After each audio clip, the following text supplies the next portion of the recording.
Apologist has started screen sharing. Double click to enter full screen mode, which for me, that I don't want to enter full screen mode. Just want to let you know that your slides aren't showing yet. Are you there? Can you hear me? Oh, Muslim apologist, I just asked you to unmute. It should show a window that'll pop up, but I also can't see your slides yet.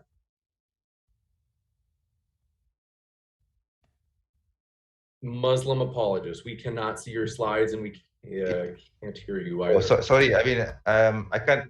When I show my slides, I got muted by itself. So I'm afraid I can't show the statistics. But anyway, just to make it quick, the stats actually say that the number of atheists who die from suicide is higher than theists, right? So this proves my point that atheism leads to mental health issues, right? And according to studies, higher religiousness results in higher meaning in life, whereas atheism and agnostic beliefs result in suicidal thoughts. Okay, so my last point, since I only have like 1 minute left. Okay, so the last point is that atheism has made no significant contribution to mankind or to civilization. Okay, there is no such thing as an atheist civilization. Okay, the closest that we probably have to atheists dictating state policy or state atheism are countries like North Korea, People's Republic of China, Soviet Union. It was until 1992, right? So as we all know, these countries aren't exactly the moral paradigm or values. There's a lot of intolerance of minorities, persecution, etc. And with this, I end my presentation. Thank you very much for allowing me to speak. Thank you. Yeah.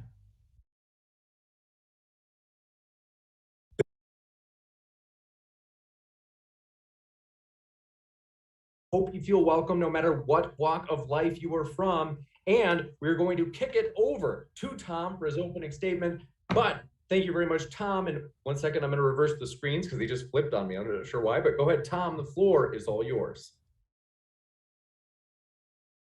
Yeah, sorry about that. My Zoom like crashed, I think. I don't know what that was about. Yeah, so apparently our debate is about Islam versus atheism, but I didn't hear any evidence presented for Islam, just complaints that he doesn't like atheism or he doesn't like the fact that we don't make stuff up. Like, the biggest objection here is that, yeah, atheists don't make stuff up about answers they don't know the answer to. We just say, except we don't know.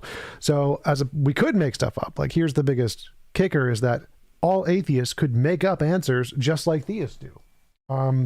What is the meaning of life? Well, potato, that's the meaning of life. And now I have an equally valid answer to Islam because Islam has no evidence. So anybody can make up any answer they want to the questions of life and give an answer. The question is there any evidence to support it? And there's no evidence to support anything Islam says. It's completely made up. It's just an arbitrary assertion, just like all religions. So atheism prefers to go with like the actual evidential positions and go with what we actually know is the case rather than make stuff up, which means atheism is inherently the better position. Secondly, atheism does more for the world than literally any other position. Like, atheism, most of the highest ranking scientists in the world are atheists. Like, go to the National Academy of Sciences or the Royal Society. Percent of theists is 5%. 5% of people believe in a God. The vast majority do not believe in a God. It's the case that, so atheism has done more for pretty much literally everything in the world than Islam has. Non-secular societies have the absolute best stats, the least crime, the least rape, the least divorce, the most education, the highest standard of living, the highest access to food. Literally, the less religious you go, the better society is in literally every measurable respect. And the more religious you go, the worse it is in literally every measurable respect. There's this common theme among theists that they're confused. They don't understand that cherry-picking the worst examples of atheism, like Hitler or Stalin, which aren't atheists at all, or not atheist organizations whatsoever, still doesn't show that atheism is bad, because guess what? Most atheists are better than those two and don't adhere to those two. So saying that they're the example of atheism is like saying that the people who flew planes into the Twin Towers are the pinnacle of Islam. So his argument that Stalin and Mao are examples of atheists, and that what atheists are really like is like if I said, well, every Muslim is like the terrorists who flew planes into the Twin Towers, like cherry picking the worst examples and then using those as a way to try and claim that is the epitome of that ideology. Secondly, Hitler and Stalin and Mao had nothing to do with atheism. Atheism is literally a not belief. They literally lack something. Calling any of those movements atheist movements is like calling them non-golf player movements. Hitler didn't play golf, and that's what inspired him to kill all the Jews. Well, clearly not. The fact that he didn't play golf or the fact that he didn't believe in God can never be a positive motivating factor in what inspired him to do the things he did. He must have a positive motivating belief to cause those actions, which was his political beliefs, not atheism. So we can prove definitively, as every single academic everywhere in the world admits, that those are not atheist movements because they have literally nothing to do with atheism, because it's not actually a positive belief. You have to be an idiot to think that those are atheist movements, which most theists are, conveniently. Secondly, we know that all of the evidence indicates there is no God. All of the academic fields in literally everything from biology, math, physics, cosmology, philosophy, all atheists. All of them. None of them have ever corroborated a God. God has been proven false in pretty much every realm it could have been. There is no evidence to support the existence of a God whatsoever. Just nothing.